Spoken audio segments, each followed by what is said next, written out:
એમનો એક વિદ્યાર્થી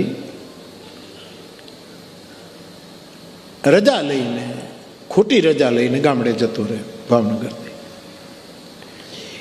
બીજે દિવસે એ ત્રીજે આવ્યું, પૈસા નહોતા એટલે વગર ટિકિટે ગાડીમાં બેઠો અને ભાવનગર ઉતર્યો.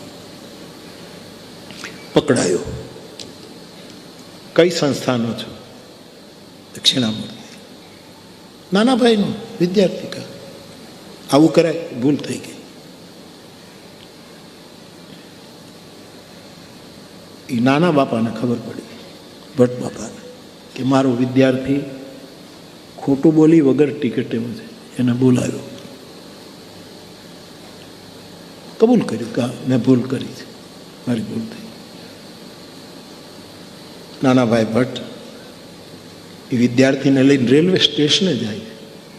સ્ટેશન માસ્તરને બોલાવ્યા, અને જેણે પકડ્યો હતો એ બધાને બોલાવ્યા કે કેટલી ટિકિટ થાય?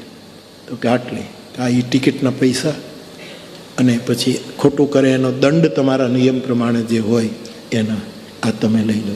એટલે કહ્યું, નાના દાદા, આ તો છોકરાઓ ભૂલ કરે, કંઈ તમારા વિદ્યાર્થી નહીં, તમારે લેવું જ જોઈએ, તમે આ લઈ લો. કારણ કે મારો આશ્રિત ભૂલ કરે એનો દંડ મારે ભોગવવાનો હોય. આશ્રિત, જેને ભૃત્ય કહે સંસ્કૃતમાં, નિજ ભૃત્ય ભાષિતમ પ્રહલાદ કહે છે. જેનો આશ્રિત હોય એના માલિકને ભોગવવાનું હોય. મારો છોકરો, મારો વિદ્યાર્થી. મહારાજાને ખબર પડી. મહારાજા એ દરમિયાનગીરી કે નાના ભાઈ આવી નાની મોટી વાતમાં ન જવા.